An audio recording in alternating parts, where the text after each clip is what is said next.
Hare Krishna, everyone. We are going to start with chapter 5. Today's chapter overview, you can see it will be like a lotus leaf and 3 doers, equal vision, introduction to Ashtanga Yoga, and the peace formula. So this is chapter 5, Karma Sannyasa Yoga. So here, what Krishna, in the last verse, when Krishna had told about to Arjuna to get up and fight, right? He told Arjuna, you have to get up and fight. So Arjuna was a little bit confused. He was thinking, you are asking me to renounce, then you are asking me to fight. He didn't understand. So chapter 5 opens with Arjuna's question, similar to text 3.1, which is better? Work in devotion, or should I renunciate everything? What do I do? So Krishna will answer all the Arjuna's question by saying, like, be like a lotus leaf, and he will explain the process to achieve liberation through karma yoga in greater depth than chapter 3. Chapter 3 was karma yoga. This is karma sannyasa yoga. So how to perform nishkam karma, and then from liberation by focusing on the supreme, having equal vision, and what is the peace formula. Arjuna uvacha sannyasam karmanam Krishna punaryogam cha shamsasi yachreya etayorekam tanme bruhi sunishchitam. Arjuna said, oh Krishna, first of all you asked me to renounce work, then again you recommend work with devotion. Now will you kindly tell me definitely which of the two is more beneficial? So Arjuna is really confused in the beginning of chapter 5 of Bhagavad Gita. He is confused if you must fight in the battle or renounce. So what is Krishna saying here in chapter 5? He is saying that you work in devotional service. That is better than dry mental speculation. It is easier also, devotional service, because you are transcendental in nature, right? It will free you from all the reactions. You are not taking any action. You are just being there. So he says, what did Krishna say in second chapter? Krishna explained the science of soul, the entanglement of soul in fruitive activities, right? How to get out of this material entanglement by buddhi yoga, or you can say devotional service, was also explained in chapter 2. In chapter 3, what did Krishna explain? He explained about karma, which has to be done as a sacrifice for Vishnu. In 4th chapter, what did Krishna say? Krishna told Arjuna that all kinds of sacrificial work, it culminates in knowledge, jnana yoga. But however, at the end of 4th chapter, Lord advised Arjuna to get up and fight. Utteshtha, Arjuna, he said, being situated in perfect knowledge. Now, therefore, by simultaneously, he is stressing on the importance of devotion and inaction in knowledge.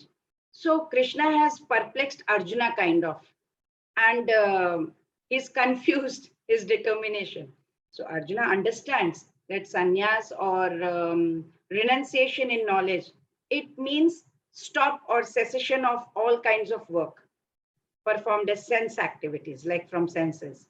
But if one performs devotional service, how is the work stopped? You are doing devotional service and you are saying work has stopped. In other words, he's thinking, taking a sannyasa or sannyasi, becoming a sannyasi in knowledge means just altogether free from all kinds of activities. Don't do anything, because he's thinking work and sannyasa. It is like contradicting. It is incompatible. You say work in devotion and then you take sannyasa, renunciation. He didn't understand. He appears not to have understood that work in knowledge is non-reactive, because you know, you have jnana that everything is Krishna's. When you work like that, then there is no reaction. So it is same as inaction. So he inquires whether he should stop work altogether or work with full knowledge. Now Krishna will clear his doubt. Shri Bhagavanu vacha sannyasah karma yogascha nishreyasa karavubhav tayostu karma sannyasat karma yogo vishishyati. The personality of Godhead replied, the renunciation of work and work in devotion are both good for liberation. But of the two, work in devotional service is better than renunciation of work. So devotional service is very, very important, he says. He's very much confused, right? Arjuna is confused. Krishna explains devotional service is good. Everything belongs to Krishna. Nothing is ours, right? Nothing is there to renounce. What is there to renounce? If something is belonging to me, for example, if this phone belongs to me, then I can renounce it. But I know if it is Krishna's property, everything is Krishna's property, what is there to renounce here? So if a person is working in such a consciousness, he is already renounced. So this process is called Karma Yoga. It helps one to escape the results of fruitive action, because I'm doing for Krishna. When I'm doing everything for Krishna, everything belongs to Krishna. He is the controller. He is the Supreme Lord. Then what is there to renounce? I will be away from this entanglement of rebirth. So one who works in devotion with his mind and sense all controlled, you have to have all these mind and sense controlled. You have to be in divine consciousness, right? No, although many a time senses are always engaged in sense objects, it is engaged, but we have to stay away, aloof, and we will find a lot of peace and happiness, right? There is a story of King Nriga that tells us that you make just one mistake, and you know where you go.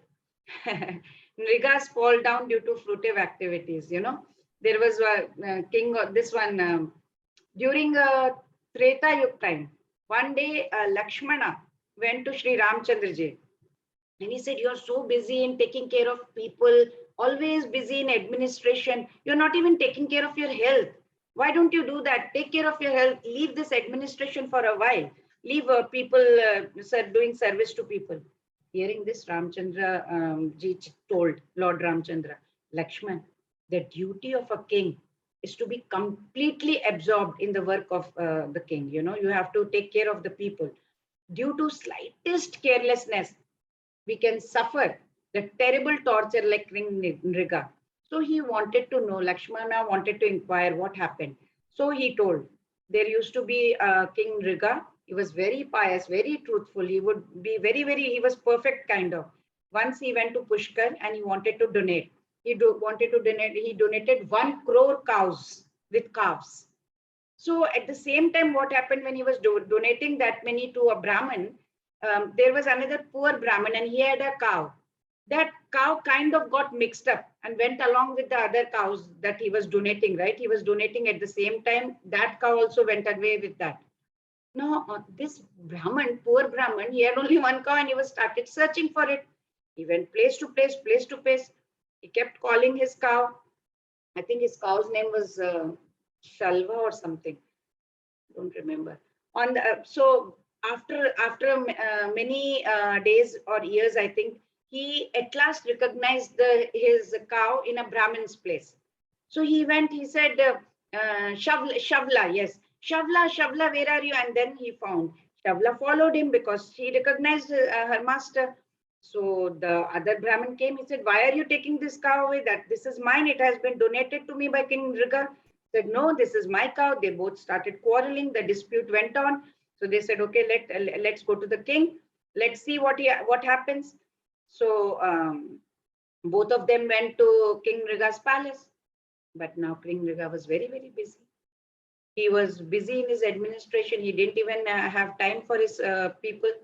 So the Brahmin, they are Brahmins, right? In those days, Brahmins had a lot of power. So he cursed. "You did not appear. We have been waiting for so many days.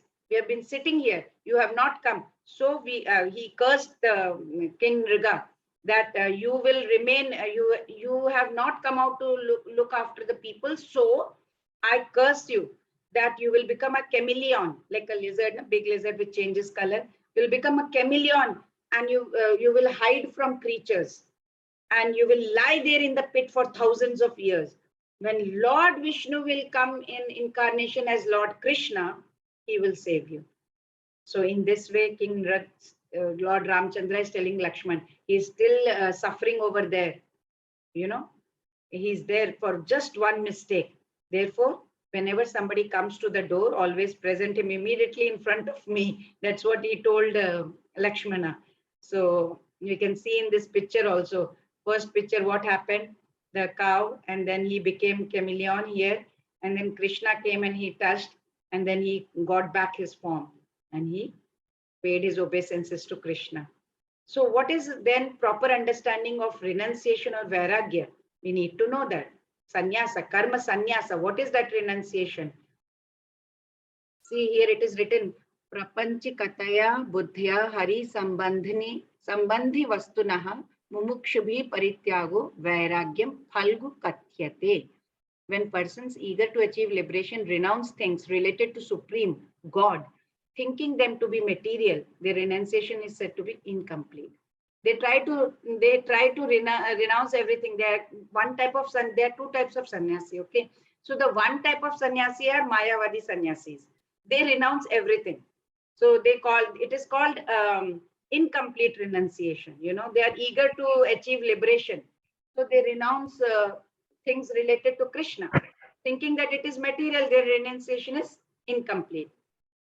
Second kind of sannyasis are Vaishnava Sannyasis. They perform their devotional service to Lord. Vaishnava Sannyasis have nothing to do with material activities, yet they perform various activities in devotional service to the Lord. Renunciation without Krishna consciousness is incomplete. You have to have Krishna consciousness, you know. It is confirmed by Rupa Goswami. Renunciation is complete when it is in the knowledge that everything whatever is there in this universe, it belongs to Krishna. It belongs to the Lord. No one should claim proprietorship over anything. We have to understand that nothing belongs to anyone. So where is the question of renunciation? You have to renunciate only if it belongs to you, right? When you know that the moment you get the knowledge that everything belongs to Krishna, what is there to renunciate? Since everything belongs to Krishna, everything should be employed in the service of Krishna. Whatever now we are using for Krishna. Krishna says, renounce the result. Don't stop doing action. Continue to do your action. But you have to have that understanding that everything is Krishna's. Whatever is coming, Krishna is happening. Jnaya sanitya sannyasi yona tveshti na kankshati nirdvandvo hi mahabaho sukham bandhat pramuchyate.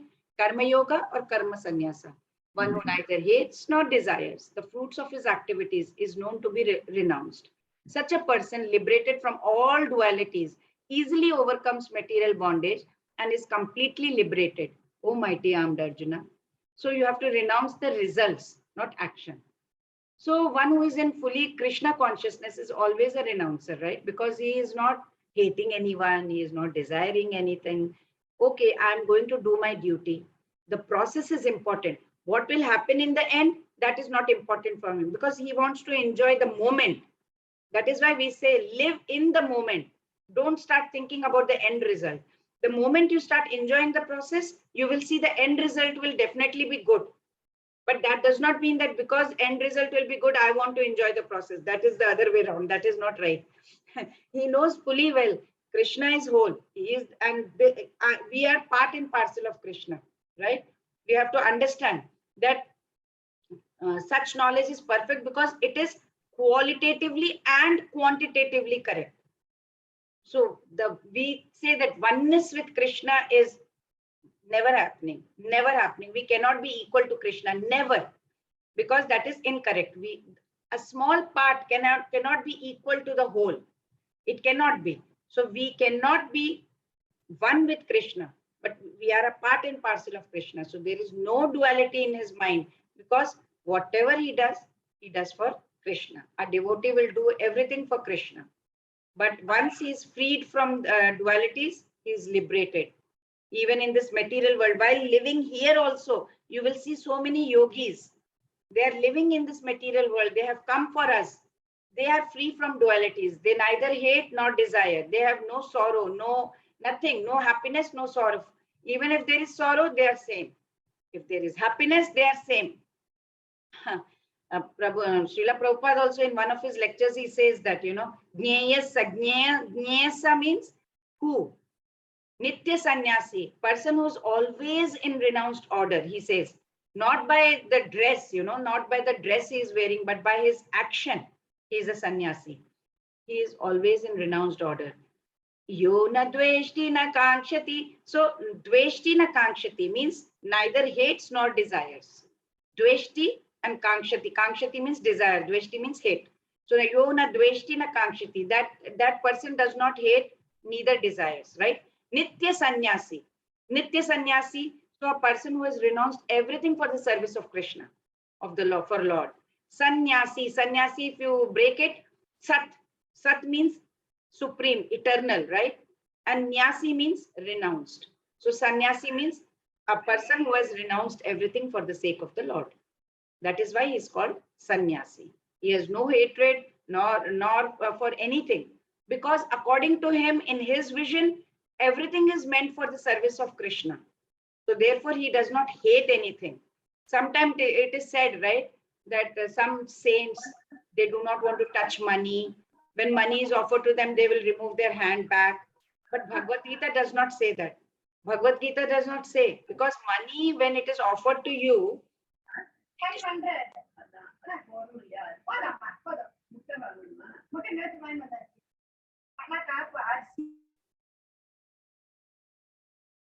so money can be utilized for the service of the Lord, like. So we have many, many instances. Srila Prabhupada once told that in our disciplic succession, Acharya Rupa Goswami is there, right? He was a minister of a very big estate, but he renounced his family life and he joined Chaitanya Mahaprabhu and became a sannyasi.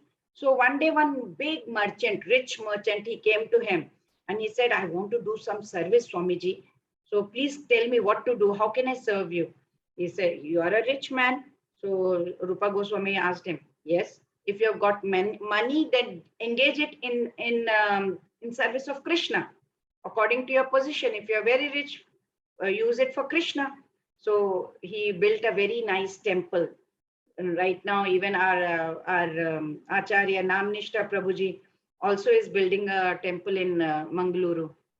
So we can always help him out. A liberated soul is not interested in anything which is temporary. Such a person was, one person was Haridas Thakur.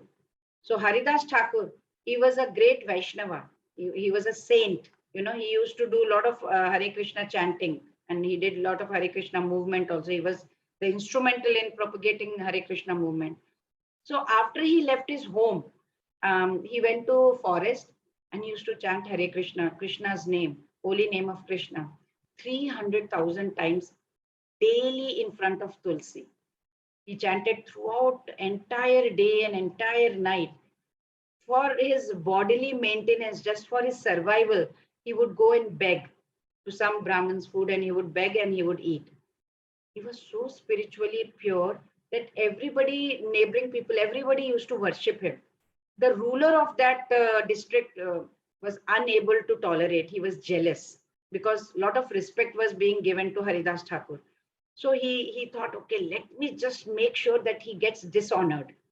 He couldn't find any fault in his character.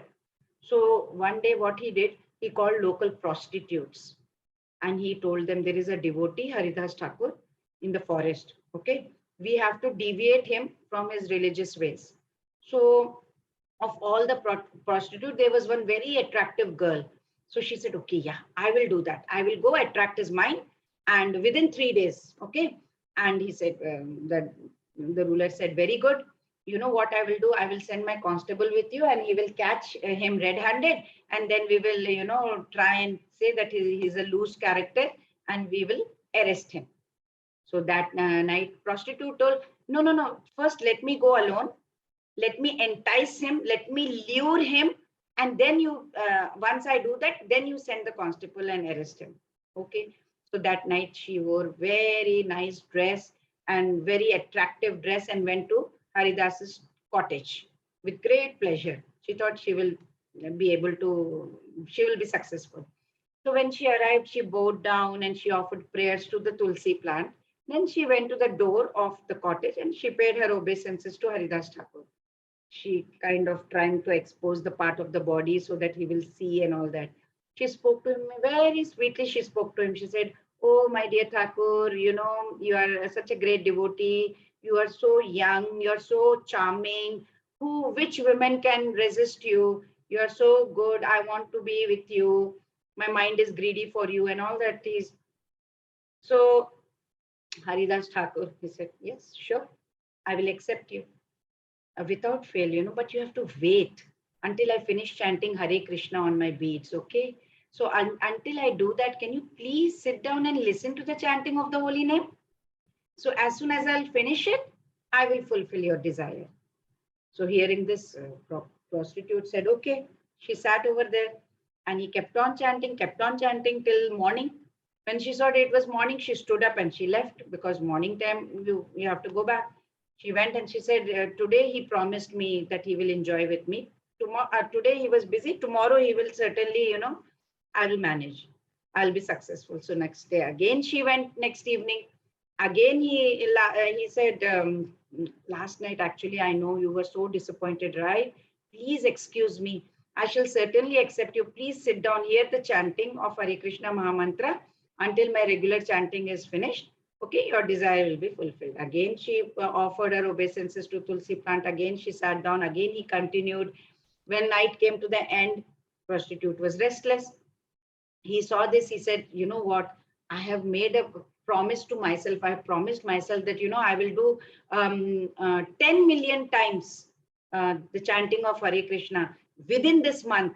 And I have taken this vow, this promise. So month is coming to the end, right? So I'm trying my best to finish this. Till I finish that, I can't do anything else. So tomorrow, I think I will definitely be able to finish, and then my promise will be fulfilled and I will be able to enjoy with you. He actually did not want to enjoy with her. He simply tricked her so that she will sit over there and listen to holy Mahamantra that he was chanting. Pure devotees are there. Pure devotees always do think for others, think of others. So simply by chanting, also if pure soul is chanting, the other person will be also free of sinful activities, right? No matter how sinful that person might be. So next night, as usual, she again came. She came a little earlier also. And she stayed with him. She offered obeisances to the Tulsi plant. He again sat. Again, she was hearing him chant. So he said, today, I think I'll be able to finish the million names of Krishna this month. Okay, then I'll satisfy you. Morning came. He was still chanting. But by third day, because of his association, the mindset of prostitute changed. She fell at his lotus feet and she confessed that so-and-so had sent me to entice you, to lure you, to pollute, you. But you know what? My profession is, I am a prostitute. That's my profession. I have performed so many sinful activities, unlimited. Please have mercy upon me. Please deliver me. I am a fallen soul. So he says, you know what? I know everything. I know the conspiracy that he has been doing. I know everything. Nothing is, I'm not ignorant. I know everything what is going on. But I just wanted to make sure that you are here. I didn't want to, make you unhappy. I would have left the place immediately. I would have gone, right? As soon as I came to know that he was planning against me. But because you came here and I want to deliver you, that is why I've been chanting. So she said, okay, please help me. What do I do? How can I become pure? What shall I do? He said, do one thing, go home. Immediately, whatever you have, just give it away to somebody. Then come back to this cottage and sit here, chant Hare Krishna mantra continuously. There is a Tulsi plant over there. Serve the Tulsi plant by watering her, offering prayers to her. In this way, very soon you may achieve the shelter of lotus feet of Krishna. So after giving these instructions, he left that place, continuously, of course, chanting Hare Krishna, Krishna Krishna, Hare Hare, Hare Rama, Rama Rama, Hare Hare. Soon, she distributed away whatever household possessions she had, and she went to the cottage. She started chanting, and slowly she became a great devotee. She advanced very much in spiritual life, and really he became, he glorified him. Everybody glorified him. Everybody appreciated, people appreciated his deed and offered obeisances to Haridas Thakur. So Haridas Thakur, he was brought up in a Muslim family actually. He chanted 300,000 names, approximately 180 rounds per day. And Mahaprabhu Chaitanya, he named him Namacharya because he used to take so many names of Krishna so he was very, very, very, very humble.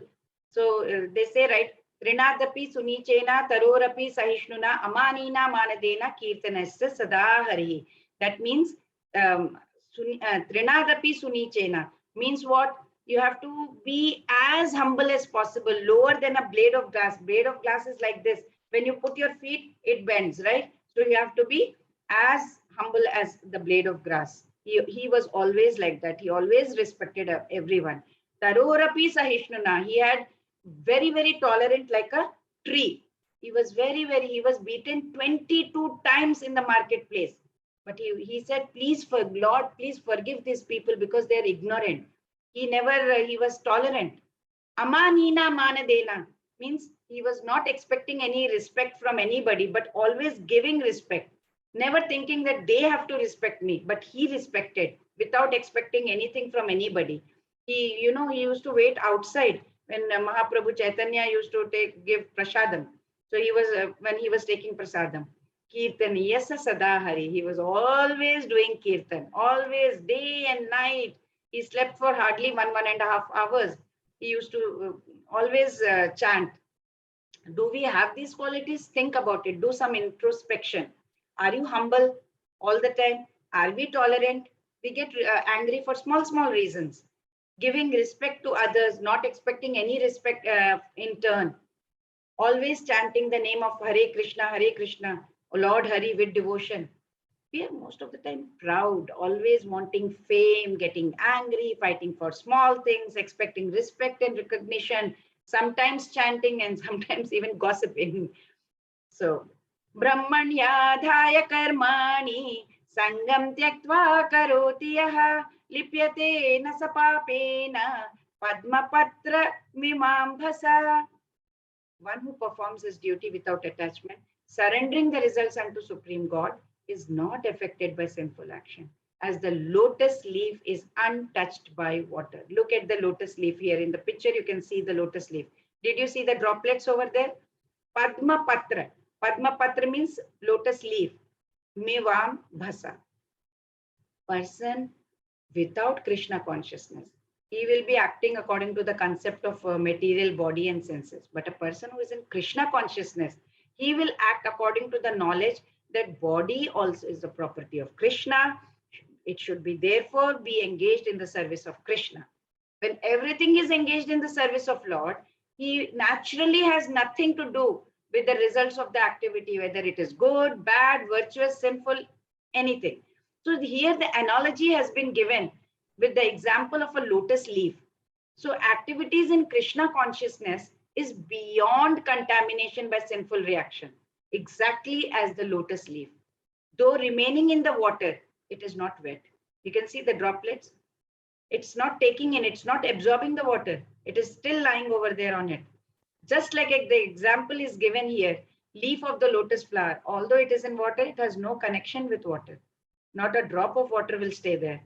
Similarly, with all the upheavals that we have in this material world, one who is always thinking about Krishna, one who is always thinking about the Lord, one who is always in Krishna consciousness, he is untouched by upheavals of the material world. You may have, nobody is saying you may not have sorrow, you may not have this, everything will come, but you will not be affected.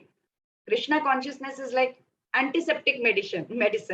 Antiseptic medicine, like, in now with COVID and Omicron and all that epidemic in the city, one has taken antiseptic vaccine, right? So he's not affected with Omicron. Similarly, Krishna consciousness is similar like that. It is an antiseptic method to become free from the contamination of this material world. So it says, Lipyate nasa papena. Lipyate nasa papena is not affected by the contraction or contamination of this material world. Lipyate nasa papena. This papa will not, lipyate means will not affect us, will not stick to us. It will be like, we will be like a lotus leaf. Water will be there, it will fall off. It will not stick to it. Hare Krishna. Great point, right? Be like a lotus leaf. 3 steps to be like a lotus leaf. Now, how to be? Do the duty. Do your duty. Whatever duty you have, do. Be detached from the results, as I have been telling from day one. And control the senses. We have to learn to control our senses. So do the duty. Do the duty. I will tell you A, B, C, D. A, B, C, D is what? A is here, picture number 1 is A, association with devotees, be with them, talk to them, do chanting with them, or discuss something about Bhagavad Gita or spiritual scriptures. And B is Bhagavad Gita, read Bhagavad Gita. C is chanting. And D is the diet. Krishna's prasadam is the diet that you are eating. So A, B, C, D, if you follow, that is your duty. Life lesson is like spiritual life. If you are leading, it will drive away the sinful life. Automatically, it will go away. Because spiritual life and the sinful life, they are not compatible. Right? They cannot go hand in hand. If you are in spiritual life, sinful life will go away automatically. And next is like you have to be detached from the results. Very important. So one who sees everything in life as profit, loss all the time, you will never have peace. Don't see profit and loss all the time. That is beyond us. Then we have to control our senses. You can see how we are, all of us running after this, running all the time. And in the end, you are holding so much, but life has come to an end. By the time you have so much, it is the end time coming. So it is very important that we follow 4 pillars of Dharma. 4 pillars of Dharma are what? This is austerity. Austerity means hard work. Satya Yuga, they used to do a lot of meditation, austerity, hard work. Then because they used to live for 1 lakh years. Then for cleanliness is the 2nd pillar of Dharma, which is during Treta Yuga, they used to do a lot of yagnas. For if you have to do yagna, then you have to have everything, all the ingredients, everything for yagna has to be very clean, very meticulously you have to do yagna. Even one mistake and gone. Then kindness. Treta Yuga was cleanliness, sorry. Kindness, Dwapar Yuga. Dwapar Yuga, they used to do temple worship and do a lot of charity work. Then truthfulness. Truthfulness, at least in Kali Yuga, we are supposed to be honest. At least if we are not honest to all, at least be honest to your own self. Look, introspect yourself. What are you doing? Are you following Dharma? Are you properly doing everything, whatever you're saying, or is it just showing everyone? Better don't do anything to show anyone. Look inside rather than outside. And introspect. Chanting of Mahamantra will help us to strengthen that quality in Kali Yuga. So these are the 4 pillars of Dharma that we are supposed to follow to control our senses. If we do that, we will be able to control. Sarva karmani manasa sannyasaste sukham vashi navadvare pure dehi naiva kurvana karayan.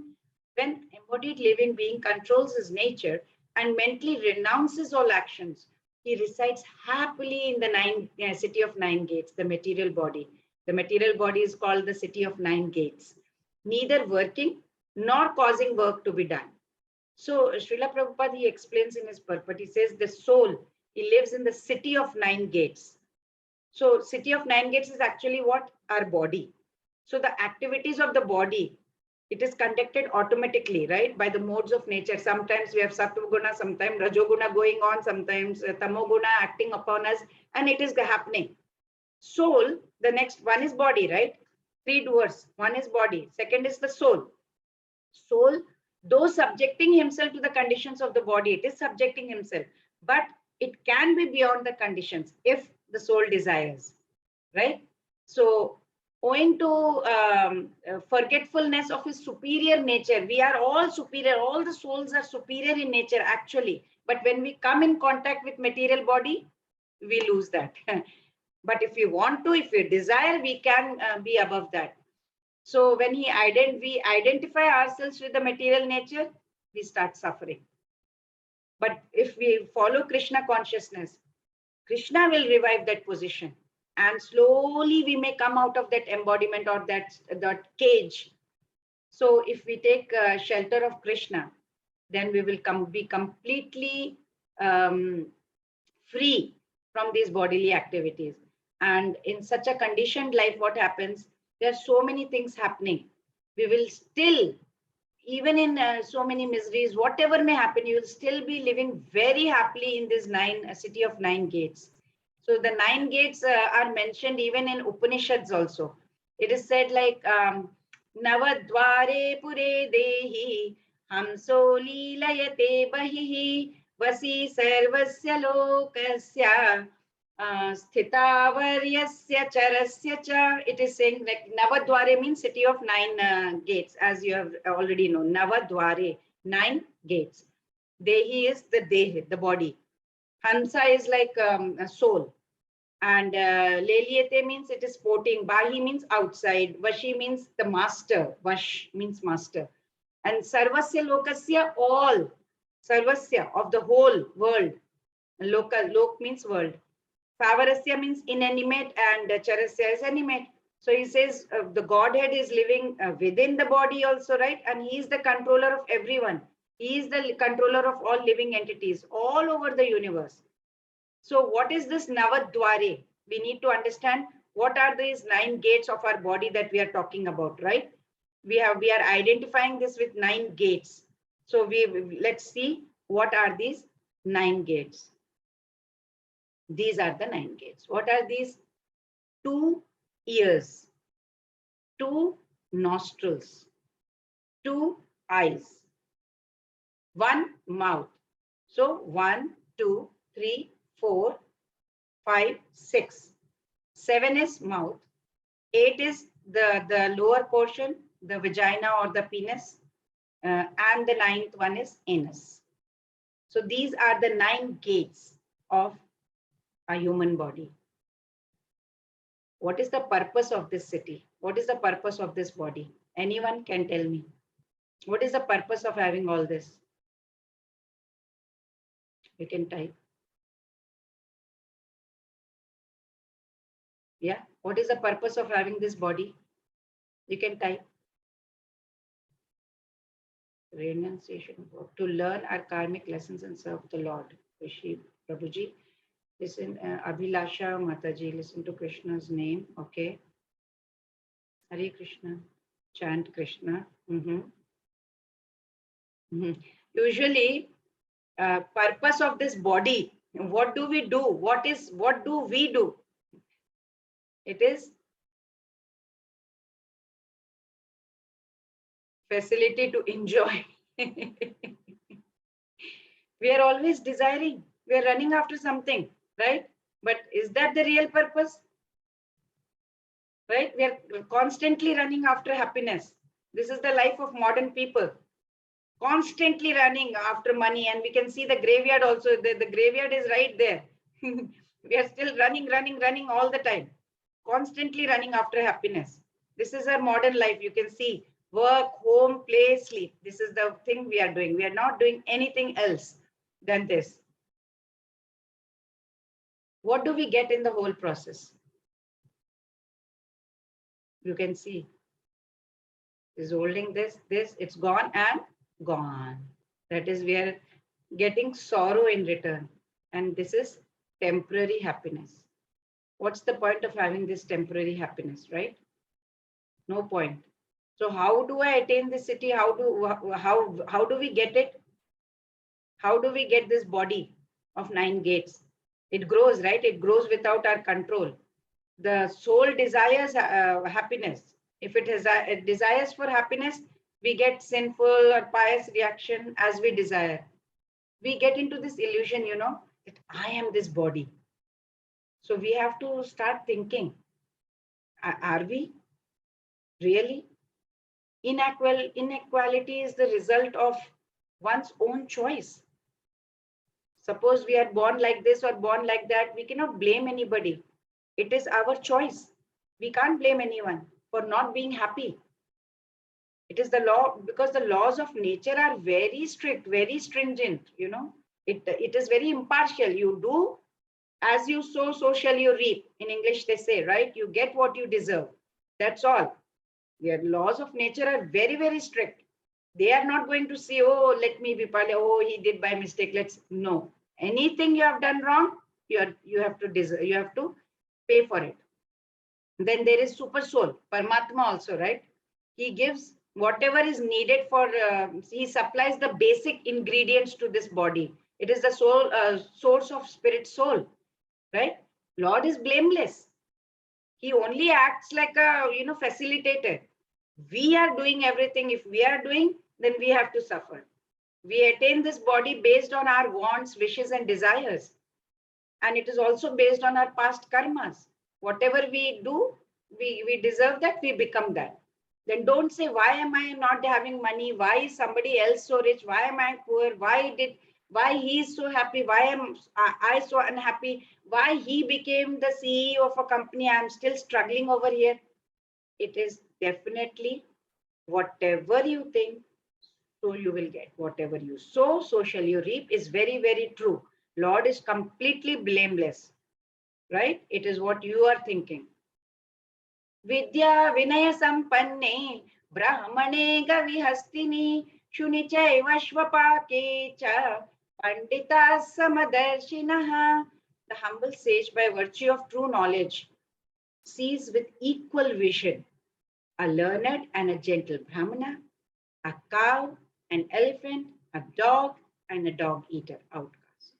Why Pandits see everyone equal, right? Creation of God. Paramatma resides in everyone. He is the same in everyone. He has the Brahmana, he sees everybody equally because he's got the true knowledge. He has gained that knowledge. The moment we gain that knowledge, we will also behave the same way. We are waiting to get that knowledge.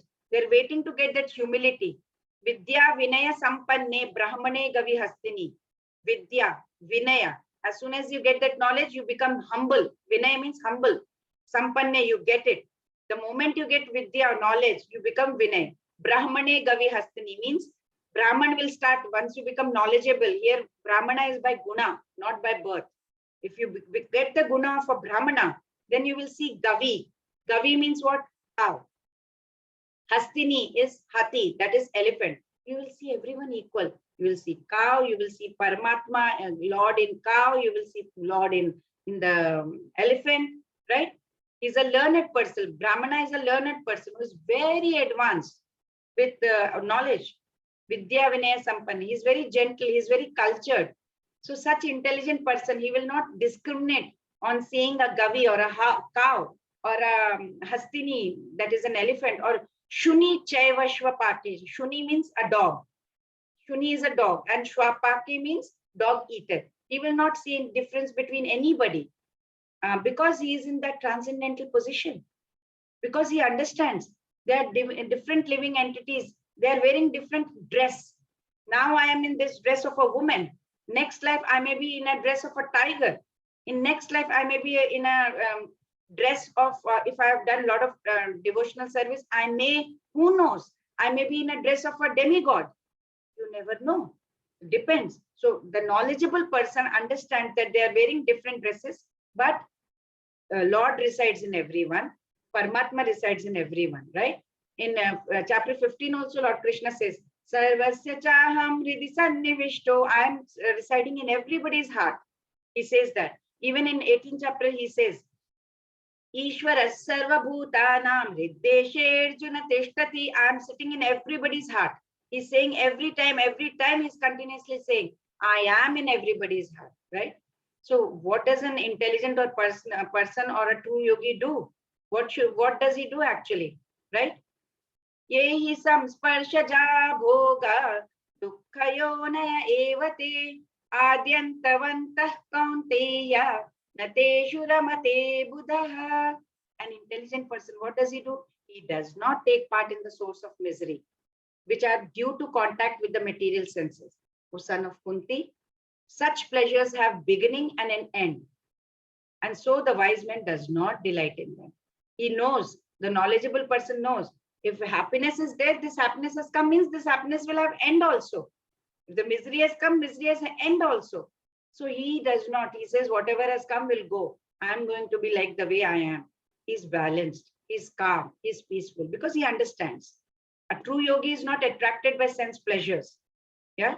It is he knows it's the cause of material. This is there. It is happening in material existence because of the modes of material nature. Nobody can escape that, but we can control. because of Lord's grace, Lord's mercy, if we keep chanting, He will help us. And the more we are addicted to these material pleasures, more we are trapped in the misery. Because material pleasures, these are all temporary. Once it's gone, we feel sad. Even the body is temporary. Body is gone, we start sitting and we cry for people. We, even after knowing that this body is temporary, we are still running after this body only. But the liberated soul, he is not interested in anything which is temporary. Nothing. Maya will keep telling, come on, come on, come on, enjoy me. As soon as you enjoy, what will happen? You become trapped in it. We can see some examples also. What happens when we cannot control our senses? See the first picture. See this fish. Just like they throw that tackle, you know, and invite the fish. They will put some in the net. They will put in the tackle, you know, the net can, and they will put it on the fish. Invite the fish. As soon as it eats, finished. You know, the fish is losing his life by eating. So, tongue, one sense. You can see that sense. The next picture you will see deer. Now, deer, when the hunter is playing a very nice flute, deers get attracted, and they come running, and they get trapped. So, what is the next sense they used? Hearing. A very nice flute. So he's hearing. He gets attracted. Male elephant. Male elephant, you know, sexual attraction. He is after the female elephant. The she elephant is trained by these hunters. And as soon as she goes, the male elephant follows the she elephant. And they make a pit over there. So the male elephant falls into the pit and he is trapped. So attraction again, another sense. Now, next picture we can see is of a lotus flower and a bee, bumblebee, you know. So bumblebee is smelling. It gets attracted by the smelling lotus flower and it gets trapped within the flower and loses its life. So you see another sense, smell. Now, the next one, you see this light. You must have seen light moths so many times. It gets attracted to the light. It knows if it goes near the light, it will die. It knows that. But it's so entangled. It's so enticed by that fire. And ultimately, it gives up its life. As soon as it touches it, it dies. But it's still moving towards it. This is what happens when we cannot control our senses. These are just the examples from animal kingdom. They have only one sense. One of the senses are active for them. One of the senses of many are active always. What is our position? All the senses are active, you know, in case of human beings. So many senses are there, every sense is active. It is like, you know, a man having 5 wives. All wives pulling into each room. Come into my room. One is pulling the leg, one is pulling the hand, they're just pulling into from, into one room to another room. Come here, come there. All the senses are pulling. For example, the eyes will say, oh, such a beautiful girl. Oh, wow, so charming. Let us see. Then ear is saying, what such nice music. Wow, let us have it. Or let's go to a beautiful, that restaurant is so good. Let's go have palatable dishes, the tongue. So everything is dictating us, you know, everything is controlling. Eyes is dragging to some place, ear is dragging to some place, tongue is dragging. Our position is like different wives pulling and dragging to different rooms. We are completely confused and perplexed, right? So instead of controlling our senses, we are becoming servant of our senses. We have to become master of our senses, and we are losing this great opportunity of this human life that God has given us. And how to get rid of this is just to take shelter of lotus feet of Lord Krishna, to get out of it and become Krishna consciousness. Do a lot of devotional service. You can do devotional service. You can invite your friends into this. You do one devotional service and Lord is very merciful. He will keep helping you. Bhoktaram yajna tapasam sarvaloka maheshwaram suhrudam sarvabhutanam jnatva mam shanti mrichati. This is the peace formula. The sages, knowing me as the ultimate purpose of all sacrifices and austerities, the supreme Lord of all planets and demigods, and the benefactor and well-wisher of all living entities, attain peace from the pangs of material misery. See, all who are subdued by Maya, They're very eager to attain peace, right? We need peace in this world. We say, I want peace of mind. I want to peace of mind. Just leave me alone, we say. So what is the formula of peace? We have to understand that Lord Krishna is the supreme enjoyer of all sacrifices and penances. He is the supreme controller or proprietor of all everything. He is our best friend. You may have very good friends on this material in this material world, but you have to understand that Krishna is the best friend. There are so many things we don't even tell our friends, but everything Krishna knows inside. So human beings, we should have offer everything in the lotus feet of Lord Krishna, because he is the master of all world, and all the demigods and deities are residing in him. So there is nobody greater than him. But unfortunately, we misuse our independence, and we fall into this from the service of Lord. We fall down, and then we take some position in this material world. We become something or the other. We take some form, right? And we think we are enjoying. We take this position within a material body, right? And wanting to take very high position, we become entangled in this repetition of life and death. So we select our position as a human being. We may select as a demigod or a cat or a dog or a tree, according to of course, our karmas and desires. So living entity selects a body out of 8,400,000 species, forms, and tries to satisfy himself by a variety of material enjoyment, thinking this is life. The super soul, of course, super soul is there inside us, and it does not want us to do this, but we don't listen to it. Super soul instructs you. Every time you do something wrong, you will know it. Something is pricking inside. You know it very well. The ego is coming up. You can feel the anger coming up. You know you have done something. That's super soul telling you. Super soul instructs us. Surrender to God. Don't do this. This is wrong. But we don't listen to it. So direct Krishna consciousness is Bhakti Yoga. And after getting the knowledge, like Jnana Yoga, that leads us towards, the moment we get the knowledge, we get into the path of devotion, right? Even in Srimad Bhagavatam, Srila Prabhupada was telling, even Ma Yashoda, Mother Yashoda, we must follow in her footsteps, because she had that kind of mentality of renunciation.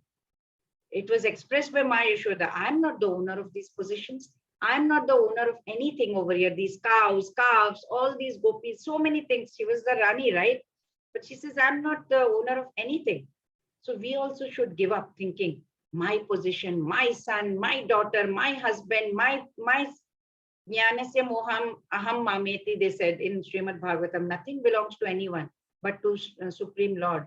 We must remember what Brahma said in Brahma Samhita also about Krishna. Ishvara Parma Krishna Sachidananda Vigraha Anadiradi Govinda Sarva Karana Karanam. He is the cause of all causes. He is everything. Krishna is Sarva Loka Maheshwaram, right? So to get liberation, we must do devotional service. If we want peace, we have to know God.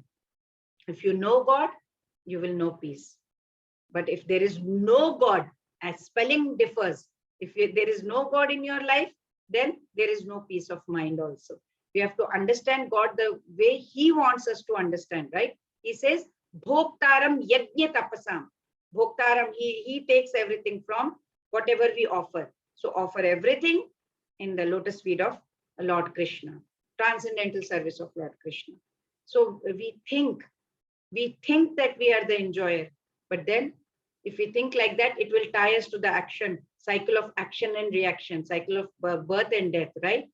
Sarva Loka Maheshwara. No one is greater than him. He is the greatest. He is the supreme. He is the supreme proprietor of all planets and demigods.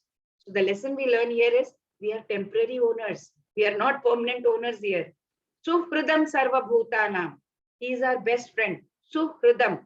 Sarva Bhutanam. Bhutanam is people, living entities. Sarva means all.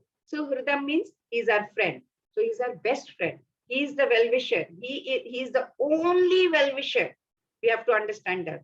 The moment we learn that lesson, if everybody is Krishna's friend, then how can someone be my enemy? We have to think like that. Everybody is Krishna's friend, right? Krishna is friend to everyone. So Hridam Sarva Bhutana. Then Jnatva Mam Shanti Mrichati. Jnatva means the moment we get this knowledge, Shanti Mrichati, we will be peace. So this is the peace formula. Very, very important shloka of Bhagavad Gita. So be like a lotus leaf. We have learned this.